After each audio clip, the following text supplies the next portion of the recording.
Hello class, welcome to our second portion of section 3.2, which deals with adding and subtracting linear expressions. Today we're going to recap a few things from what we talked about the other class period.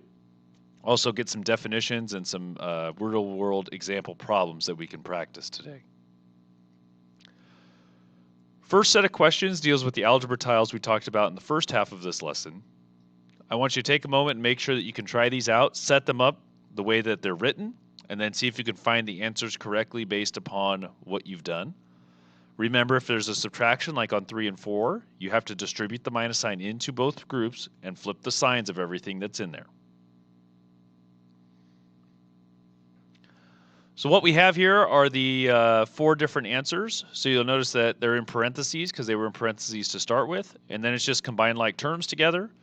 You really need to make sure that you're able to do these 4 styles of questions, especially the subtraction ones, with distributing a negative sign into everything to the right of it in parentheses. From there, I just thought I would have some example problems and cover a few topics that I think are important to look at. Remember, if it's find the sum and it's addition in between, essentially those parentheses are irrelevant, so you can just kind of ignore them. Okay, because you're distributing an addition or plus sign to everything, or a positive, which doesn't change anything to the numbers. So once I've done that, x plus 2x, remember that's 1x plus 2x, that would be 3x. And then positive 3 minus 1 would be plus 2. In the second one, notice it's negative 8z plus 8z, and those two cancel and you get 0z. Now I'm not opposed to this answer, it's technically right mathematically, but what's simpler to write would be just get rid of the 0z, and it's just negative 3. Now some students will say, oh wait, the step before it's minus 3. How is minus 3 the same as negative 3? Well, a subtraction of 3 is the same as adding its opposite, which would be adding negative 3. So really they're the same thing that you're looking at for that situation. Definition-wise, we didn't talk about what something means to be linear. A linear expression is an algebraic expression, which means it has some pieces to it that are adding or subtracting, where the exponent of the variable is 1. So notice here, 3x minus 7 is linear because this is just x to the first power, and anything to the first power doesn't need to have that power written. It's implied that it's just itself. Notice here this has a 4x into the second power or squared. Anything that has an exponent that's different than 1, a square root, divide by the variable, anything like that means it's going to be nonlinear. The nice thing is for most of the questions for this section, you're going to be dealing with linear pieces only to combine like terms together. When you find the sums of these questions, notice this is the distributive property. You're not just distributing a plus sign now, you're distributing a positive 2. So the first term, nothing changed, so I just move it back down. That'd be 4 minus n. And then 2 times minus 5n would be negative 10n. You could write this as just minus 10n. I tend to write it that way, but I thought it might help clear some things up if I made it look like this. And then 2 times positive 3 is positive 6. From there, it's combined like terms together. Here's the key, though. This is minus n, or negative n, and here's negative 10. Negative 1 and negative 10 together make negative 11. 4 plus 6 is 10. Second one, notice it has a distributing in both cases, so you have to distribute into the first group with 1/2, and distribute into the second group with 1/4.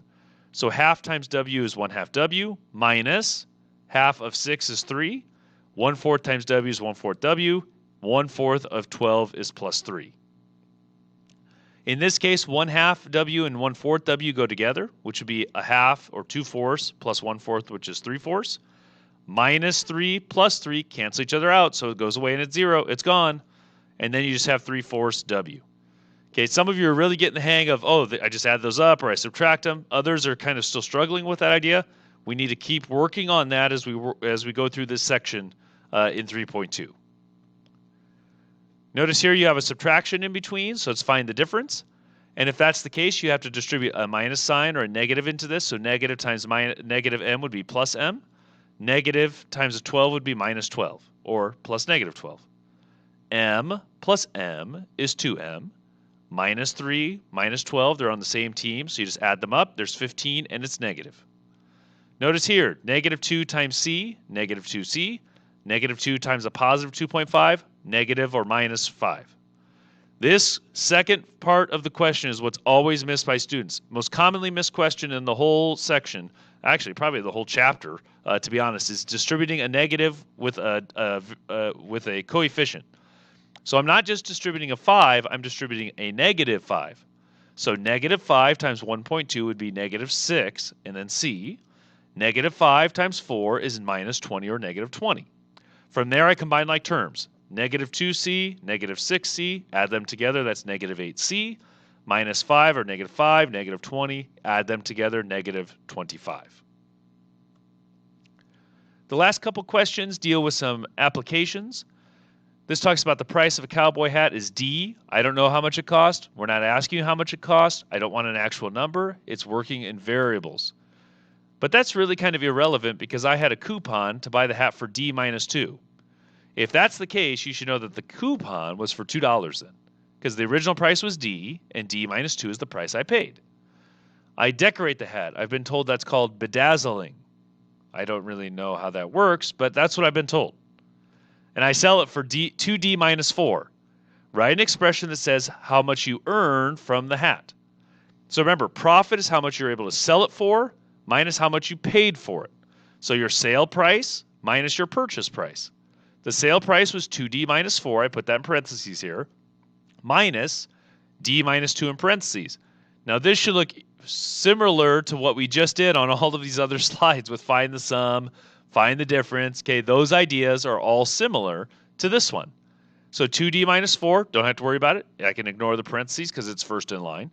Minus sign, okay, distribute it. So minus D, and then minus a minus 2 or minus a negative 2 becomes plus 2. And now I combine like terms. 2D minus D, 2 minus 1 is 1D. Minus 4 plus 2, that's 4 minus 2, and make it negative because they're one of each, but the bigger group is negative. What this really means, though, is I purchased it for D minus 2, and I sold it for 2D minus 4, and my profit is D minus 2.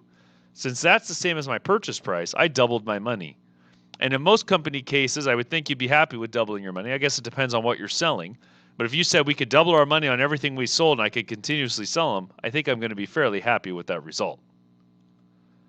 This question is identical. Notice original cost is D for the coffee table. Coupon, to make it, your payment is D minus 4, which means your coupon was for $4. And then you paint and sell the tables. So this is what happens sometimes with swap meets or flea markets. You buy something cheap, you repurpose it, and then try to sell it for more money. This is a common occurrence kind of throughout our society. And so now it's the 3D plus 1 minus, in parentheses, D minus 4. Distribute the negative sign. So minus D and minus the negative 4 becomes plus 4. And then 3D minus D is 2D because 3 minus 1 is 2. And then 1 plus the 4 is plus 5. This one's a little bit harder to kind of explain, like, well, how much money did you make? It's probably easier if you plugged in a number for D, say 100, and then you could probably figure out how much money you would make from that. But it definitely appears you doubled your money because this had an original just D minus 4, and it's now 2D plus 5. So not only did you double it, you made a little bit more than half of your money at that point. It's important on these questions for this section that you try the word problems out, make sure you understand those pieces. I'm noticing a lot of students are getting the basic ideas right, but missing the harder questions or when there's more complication to them.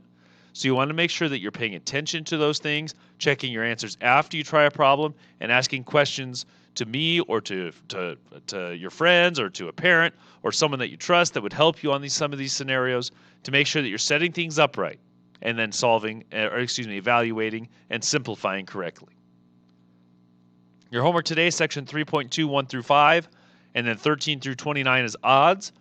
My expectation on those questions like these ones is that you're going to write the original problem, then equals, distribute if needed, and then equals your answer. There should be 3 pieces. If we're trying to show our work on a test, it should look like this. I'm okay if it's horizontal, that's not a problem. A lot of times vertical works a little bit better, and that works well on a computer or on paper. But you got to make sure that you know what I'm expecting. So it's original problem, distributing, and then combine like terms. So again, section 3.2, 1 through 5, and 13 through 29 odd. Have a good day, everybody.